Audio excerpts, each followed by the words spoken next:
Quean laxis resonare fibris mirages. 오늘은 다섯 번째 아브라함 다섯 번째 묵상이에요. 제목은 아브라함의 사회적 처신, 아브라함과 사회정의라는 이 주제인데, 이제 창세기 텍스트는 13장과 14장에 해당되는 것입니다. 사회적 처신 그리고 사회정의, 한마디로 얘기하면은 이 캐리그마, 하느님 이 아브라함에게 선포되어진 그 언약, 말씀, 또 복음이라고도 할 수 있는데, 이것이 아브라함에게 어떤 영향을 미쳤는가? 즉 사람들과의 관계, 다른 사람들, 세상을 살아가는데 이 하느님의 이 약속이 어떤 식으로 영향을 미쳤는가를 보는 것입니다. 좀 전에 우리 성회장님께서 이 복음을 믿고 신앙생활을 하면은 이 세상살이는 어떡하라고 이렇게 얘기하시는데, 바로 거기에 대한 대답이 될 수도 있겠습니다. 우선은 이 책에서 첫 번째 이 피조개의 탄식이란 그것을 설명을 하십니다. 이 피조물 안에 바오로 사도의 로마서 말씀을 인용을 해서 모든 피조물이 지금까지 다 함께 탄식하며 진통을 겪고 있음을 알고 있습니다. 그러니까는 이 세상을 살아가는데, 즉 그 사회 관계, 또 사회적 처신, 사회 정의라는 것을 얘기하면서 아브라함 자신의 처지만이 아니라 아브라함을 둘러싸고 있는 다른 사람들의 처지를 보는 것을 이렇게 주기영님께서는 권하고 있는 것이죠. 이것은 또 우리가 모세의 생애에서 봤던 것하고 똑같아요. 모세가 처음에 하나님으로부터 소명을 받을 때 야훼 하느님께서 나는 내 백성이 이집트에서 고생하고 억압받고 괴로워 울부짖는 소리를 들었다 하고 똑같은 것이죠. 그래서 이 아브라함에게 선포된 복음이 어떤 영향을 미치든가, 다른 사람들과의 관계 안에서 우선 이 부분을 갖다가 묵상하도록 초대를 하고 있고, 이웃에 대한 봉사라는 것은, 이웃에게 봉사하는 것은 이런 거죠. 기도 안에서 우리는 모든 형제 자매들의 신음과 하나 되는 것, 그들의 고통에 동참하는 것, 여기서 참된 봉사가 나온다. 우리는 봉사라는 것, 또 다른 사람에 대하는 그런 연민이 즉각적인 동정심 감정이 아니라 이 인간 상황에 대한 깊은 통찰로부터, 이 세상에 대한 통찰로부터 나온다. 타인에게 마음을 여는 데서부터 나오는 완숙한 봉사라야 한다. 그냥 순간적이고 표피적인 그런 동정심에서 나오는 것이 아니라, 이 인간 상황, 우리 주위 형제 자매들이 처해 있는 인간 상황에 대한 깊은 통찰로부터 나오는 완숙한 봉사라야 한다. 저희들은 그래서 가톨릭 사회교리라는 것이 있어요. 여러분들 이 세상에 대해서 어떤 가톨릭 복음적 시각으로 이 세상을 보는 것 굉장히 중요한 것이에요. 그렇지 않으면 그냥 나 혼자 나에게 필요한 것만, 또 내가 생각하는 정의가 아니라 가톨릭 교회가 얘기하는 그 정의가 있는 것이죠. 그래서 그것이 오랫동안 있어 왔던 것이죠. 그래서 저희들 예수회에서 양성될 때, 지금은 보니까는 각 그 교구 신학생들도 다 그러더라고요. 중간에 실습기를 집어넣어요. 그래서 1년, 2년씩 그 공부하는 사람들 계속 공부만 하는 게 아니라 실습기를 집어넣어 가지고 특히 가난한 사람들, 우리가 평상시에 보지 못했던, 일상 안에서 만나지 못했던 가난 제3세계라든지 한국의 신학생들 보니까 남미나 아프리카나 동남아시아 이렇게 가서 다 하는 것이 바로 이 우리 이웃 형제 자매들이 처한 그 현실을 이렇게 에 대한 통찰을 얻기 위한 것이죠. 그래서 그런 것이죠. 그래서 진정한 봉사라는 것은 나의 순간적이고 즉각적이고 한 그런 동정심에서가 아니라 사람들에 대한 처지에 대한, 사람들이 살아가는 이 처지에 대한, 상황에 대한 깊은 통찰들, 이렇게 해서 마음을 여는 데서부터 완숙한 봉사가 나온다는 것이죠. 그래서 우리는 우리의 기도들 가운데서 그냥 기도가 뭐 내가 원하는 것만이 아니라 우리 주위 이웃들이 처해 있는 그런 어떤 가혹한 현실들에 대해서 깊이 알아들을 수 있고, 또, 어, 또 이웃들의 이 처지가, 내 주위에 있는 이웃들의 처지가 우리 자신들의 삶 안에 어떤 형태로든 간에 영향을 미쳐야 되는 것이죠. 완전히 동떨어진 세상에서 살 수 없는 것이고, 그리고, 내 삶의 의미를, 내 인생의 의미로서 한 부분으로서 다가와야 된다라는 것이죠. 그래서 이 피조물의 탄식, 기도의 탄식, 이런, 그 주제를 가지고 바로 바오로 사도의 그 모든 피조물이 지금까지 다 함께 탄식하고 진통을 겪고 있음을 알고 있습니다라는 그 로마서 말씀 8장 22절의 말씀을 갖고서 바로 이 묵상을 시작을 하고 있습니다.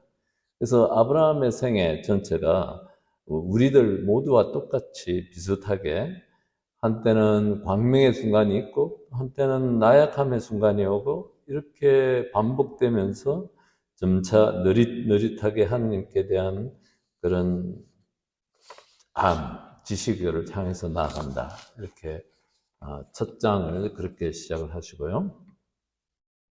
자, 그러면은 이 아브라함에게 선포된 게리그마가 도대체 어떻게 사람들과의 관계에 영향을 주었는지, 우선은 첫 번째 아브라함이 자기 조카죠.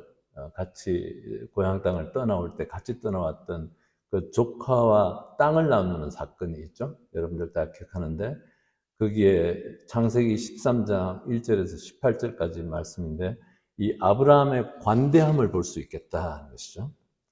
그래서 우선은 아브라함은 롯에게 내세울 것이 대단히 많은 입장이었다. 어린 고아였는데 롯을 입양해서 보살피고 키우고 가르치고, 그런데도 당연히 아브라함 입장에서는 롯이 양보하도록 할 수 있는 권한이 있는 사람이었다. 이렇게 얘기하는 것이죠. 자기가 탐욕을 부려도 되는 상태인데 아브라함은 그에게 마치 장자권을 양보하듯이 먼저 선택하라라는 그 관대함을 이렇게 보이는 것이죠. 이 관대함이 어디로부터 왔는가라는 걸 얘기하는 것이죠. 그래서 이 땅을 선택을 할 때, 이제 땅을 선택하게 된 것도 부가 이렇게 커지면서 이제 자기네들끼리 롯의 종들과 아브라함의 종들끼리 마찰이 생기는 것이니까 이제는 같이 있을 수 없는 규모가, 사이즈가 되면서 나누어야 되는 것이죠. 그래서 물이 넉넉한 동쪽 땅, 요르단 그 분지, 먼저 선택하라고 하니까 이 철없는 조카 롯은 자기 욕심을 부려서 좋은 땅을 양보도 하지 않고 하고, 그 당시에 아브라함 마음이 좀 많이 섭했을 수도 있고, 실망했을 수도 있고, 뭔가 좀 불편한 마음이 생겼을지도 모르겠는데, 묵묵히 이렇게 롯의 선택을 받아들이고, 그리고서 가나안 땅에 머물기로 이렇게 결정하는 것이죠. 단순하고 솔직함. 이런 태도가 어디로부터 왔느냐면은, 아브라함은 마음속에 보물을 간직하고 있었다. 아브라함에게는 하느님의 약속이 있었고, 이 약속은 아브라함에게는 그 무엇보다도 소중한 것이었고, 남들이 다 보고 탐스럽게 생각하는 것들까지 양보할 만한 그런 자유가 굉장히 중요한 단어가 나왔어요. 그 자유가 이 하느님의 말씀, 약속에서 나온다. 자유스럽게. 억울할 만한데, 그 억울함이 아니라 태평하게, 아니, 이렇게 평화스럽게, 그것을 양보할 수 있는 그 힘, 그것은, 하느님의 그 캐리그마, 아브라함에게 선포되어진 말씀에 있다는 것이죠. 그래서 이런 마음의 자유, 초연함, 이런 것들, 어디로부터 오는가? 우리는 살아가면서 불안하고 또 질투하고 뭐 이런 여러 가지 부정적인 감정들이 많이 생기죠. 제가 예전에 저는 늘 30몇 년 전에 예수의 성소를 고민할 때, 그 중에 하나가 참 자유스럽게 되고 싶다라는 어린 마음이었지만 그런 감정이 있었어요. 그게 뭔지도 몰랐던 것 같아요. 근데 지내서 보니까 이 자유라는 건 이런 것이더라. 내가 예수 그리스도의 그 사랑, 그 진리, 그 하느님의 생명이라는 것이 내 마음에 들어오면 나머지 것들이 중요하지 않다는 것이 아니라 내가 그것을 내려놓을 수 있는 자유인 것이죠. 그리고 또 예수 안에서 살면서도 제 기억에 2번 정도 제가 크게 한번 우리 형제들하고 다툼이 있었는데, 그때 그 뿌리 안에 그 수치와 그 수치심에서 오는 그 분노였는데, 이러한 감정들조차 어쩌면 아브라함이 자기 조카 롯이 어떻게 야, 넌 내가 이때까지 돌봐준 그 마음 하나도 안 알아주고 너 어떻게 정말 버릇없이 예의 없이 그렇게 할 수 있는 상황임에도 불구하고 자유스럽고 태평하게 평안한 마음으로, 관대한 마음으로 떠나보낼 수 있었던 것처럼, 우리 안에 일어나는, 제 안에 일어났던 이런 수치심과 이 분노도 결국은 내 안에 있는 그 하느님의 약속에 대한 그것이 부족했기 때문에 돌아보니까 그랬던 거 아닌가 싶어요. 그래서 이렇게 그 마음의 자유, 자기 조카 롯에게 복종을 요구할 수 있는 위치였고, 양보를 요구할 수 있는 위치임에도 불구하고 먼저 관대한 마음을 쓸 수 있었던 것은 바로 그 하느님의 그 캐리그마, 하느님 선포되어진 그 복음이 있다는 것이죠. 그 다음에 2번째 에피소드가 있어요. 그 아브라함의 이 관계, 사람들과의 관계죠. 그래서 2개 볼 수 있는 거는 이제 창세기 14장 1절에서 16절까지 롯이 그 북쪽에 4명의 왕이 이렇게 쳐들어왔어요. 그죠? 4명 맞죠? 예. 와가지고 그 북쪽의 왕들이 와서 남쪽의 군주들을 다 때려 부수고 이 왕들을 이 포로로 잡아가면서 롯까지 잡아갔을 때, 그때 이 이야기는 성서 안에서 조금 전문가들은 조금 과장되어진 거 아닌가 이렇게 얘기를 하시는데, 어쨌든 간에 단지 18명의 군대를 가지고 4명의 왕을 에게 잡혀가는 그 포로들을 구출하러 위로 쫓아가 가지고 다 때려 부수고 그리고 롯을 구해오는 그 이야기 안에서 또 다시 이야기를 하는 것이죠. 근데 그런 무모하게 목숨을 걸고 이렇게 전쟁을 하는 그의 태도 안에 누구를 위해서 그렇게 했느냐 하면은 그의 좋은 땅을 가로챈 사람을 위해서 이런 표현을 하십니다. 그의 좋은 땅을 가로챈 사람을 위해서 어, 자신의 아브라함의 선심을 악용한 그 조카를 위해서라는 말을 합니다. 아무 대가도 없이 그대로 자기한테는 아무 덕을 보지 않았다는 것이죠. 그 안에서 예, 예. 그래서 이런 아브라함이 가졌던 이런 관대함, 정신적인 자유, 이런 것들이죠. 그래서 소돔 왕을 구해주었는데 소돔 왕이 그에게 이렇게 보상을 하려고 하니까 자기는 아무것도 가지지 않겠다라고 했는데 그런 아브라함의 마음 안에는 그런 자유, 관대함, 하느님 외에는 그 누구에게도 신세를 지지 않겠다는 각오, 하느님만이 아브라함에게 재산이고 모든 것이라는 것을 그것을 보여준다는 것이죠. 그리고 자관 이런 것이죠. 그래서 이 아브라함이 가졌던 이 관대함과 자유, 그 초연함, 이것이 어디로부터 오는가? 바로 야훼 하느님. 예.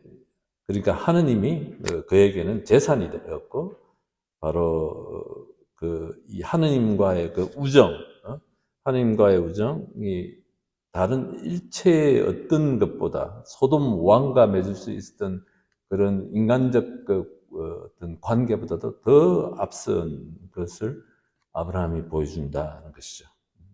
하지만 그가 늘 이렇게 늘 희생만 하는 사람이고 세상살이 하는데 그렇게 분별 없는 사람이었냐면 또 그렇지도 않았다는 거죠.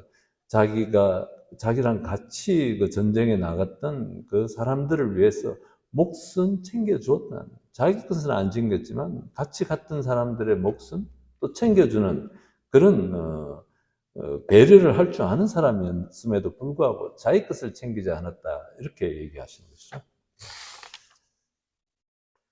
저는 요 부분이 굉장히 좋아서 제가 특별히 워딩 그대로 책에 있는 대로 읽어야 되겠다라고 크게 표시를 해놨어요.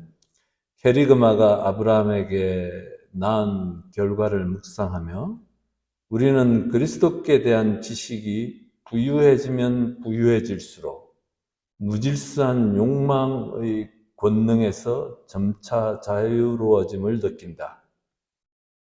우리 안에서 일어나는 그 후회, 두려움, 공포, 또 인색, 야비함과 조잡함, 질투, 사소한 복수 등에서 벗어날 수 있다. 너무 아브라함이 야훼와의 우정, 야훼께서 주신 언약이 그에게 재산이었던 것처럼 이제는 그것의 완성형으로서 예수 그리스도에 대한 이 지식, 예수 그리스도에 대한 이것이 부유해지면 부유해질수록 우리 안에서 이런 무질서한 욕망과 우리를 모두 부자유롭게 하는 이런 모든 그런 부정적인 감정으로부터 완전하게 자유롭게 되지는 않겠지만 보다 자유로워지겠다. 그것을 얘기하는 것이죠. 그래서 그리스도를 아는 것, 그분의 십자가와 부활의 능력을 깨닫는 것, 이것이 전부다라고 얘기하는 바오로 사도의 그 신앙, 왜 바오로 사도가 그 얘기를 했는지 우리가 새겨들어야 되는 거예요. 캐리그마가 우리 그리스도인들에게 끼치는 영향, 그러면서 우리의 보물은 무엇인가? 라고 얘기하면서 마태복음 13장에 44절에서 46절에 나오는 그 밭에 묻혀진 보물, 기억하시죠? 값진 진주의 비유. 이것이 얘기하는 이것이 그것이다. 하는 것이죠. 예. 복음의 기쁨이 모든 것의 근거를 이룬다. 우리가 곤란한 지경에서도 자유스럽게 처신할 수 있고, 공동체 안에서 오해받고 곤란에 처하고 또 정말 불편한 상황에 처하면서도 자유스럽게 처신할 수 있는 그 힘 어디서 나오냐면 내 안에 있는 하느님의 말씀이에요, 말씀. 그리고 이런 워딩 그대로 제가 인용을 했는데, 짐스러운 상황에서도 꾸준히 행동할 수 있는 바탕이 된다. 저는 이 구절을 이렇게 생각해요. 공동체 안에서 부담스럽고 짐스럽고 보니까 다른 사람들은 하나도 안 하는 것 같고 나만 왜 이렇게 계속 봉사해야 되고 하는 이 짐스럽게 느낀 이 상황에서도 우리가 계속 투신할 수 있는 힘이 어디서 나오느냐면 바로 이 복음에서 나온다는 거예요. 복음. 내 안에 선포되어진 예수 그리스도, 그리스도에 대한 지식, 그리스도를 아는 이 다른 어떤 것보다 그런 것들이죠. 그래서 제가 여러분들을 봉사자들을 교육을 그냥 시키는 게 아닙니다. 제가 바로 이것 때문에 제가 그 본당에서 이렇게 보니까 다 그래요. 다 그래. 성당에 와서 왜 다들 박수 받고 자기 하고 싶은 거 하고 시간 내서 우아하게 커피도 마시고 이러고 싶은데 무수리처럼 이렇게 이리 뛰고 저리 뛰고 하면서 땀 흘리고 하는 건 누가 좋아하겠어요. 근데 그렇게 할 수 있는 그 힘 어디서 나오느냐면 바로 우리 안에 있는 그 신앙의 체험들, 복음의 체험들, 말씀의 체험들에서 오는 거예요. 그것이 없으면은 계속 우리는 뭐 불편한 것이죠. 아브라함이 불편했겠죠. 땅 어떻게 주겠습니까? 그거를 좋은 땅, 강남에 있는 땅을 누가 주겠어요? 예, 예. 우리가 다른 동기들로 움직일 수는 있다 이런 거죠. 이렇게 얘기합니다. 의무감으로, 나는 위신으로, 뭐 체면이겠죠. 그다음에 실패할까 하는 두려움에서 또는 지위나 사회적 신분, 또 다른 사람들이 하는 기대, 또 뭐 어떤 나에게 바라는 것들 이런 것들 또 의미가 없지는 않지만 어디까지나 이 모든 것들은 캐리그마 내 안에 선포되어진 복음의 틀 안에서 의미를 찾아야 된다. 가장 근본적인 것은 내 안에 선포되어진 하느님의 약속이에요. 내가 아까 우리가 신앙 체험을 하게 됐던 그 하느님과의 관계, 하느님이 나만 하고 가지는 그 우정들이 없으면은 이 다른 모든 것들은 영원하지 않는 것이고 변질되는 것이고 쉽게 하는 것이다. 자, 이 부분 또 굉장히 중요합니다. 저건 어떻게 했든 간에 그 추경님께서 이렇게 얘기하신 거죠. 따라서 내가 어디서 그런 캐리그마 내 삶 안에서 발견하고 느끼게 되고 내가 외로울 때, 힘들 때, 혼란스러울 때, 짐스럽고 뭐 곤란한 상황에서든 간에 내 안에 어떤 형태로든 간에 하느님의 그 캐리그마 안에서 그것을 느끼게 되고 하는 것이 중요한데 이것이 없으면은 그리스도인이 아니다 이렇게 얘기하시죠. 이것이 없으면 그리스도인이 아니다. 캐리그마는 하느님이 신앙 속에서 나를 만나는 자리이고 우리의 가장 내밀한 곳에서 하느님이 당신을 우리에게 드러내시는 계시이고 삼위일체 신비 속에서 우리에게 아들을 내어주는 아버지의 계시가 이루어지는 터전이다. 이게 이제 요 고담 요 센텐스가 주경께서 우리에게 진짜 하고 싶은 핵심적인 말이죠. 성부의 아들이신 그리스도, 이것이야말로 근본이 되는 캐리그마다. 성자가 예수 그리스도가 근본이 되는 그 캐리그마이고, 뭐라고 얘기했냐면은 복음의 진수다 이렇게 얘기하십니다. 이것이 저희들이 배운 신학이에요. 예수 그리스도가 복음의 정화이고 복음의 진수이고 그리고 근본이 되는 복음이다라고 얘기합니다. 여기에서 다른 복음이 나온다. 이 캐리그마가 있기 때문에 다른 모든 선택이 가능해지며 무분별하고 부정적인 사물에 의해서 사로잡히지 않을 수가 있다. 예. 예수께서 곧 캐리그마이시다.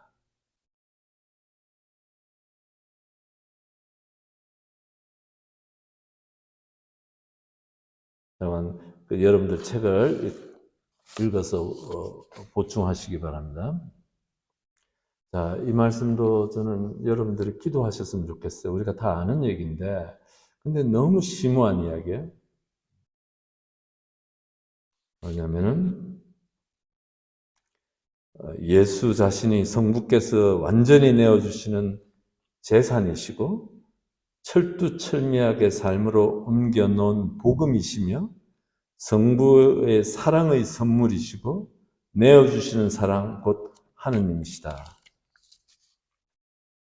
그분이 이런 행동을, 예수님께서 이런 행동을 하실 수 있었던 것은 당신의 부요함 덕분이었다.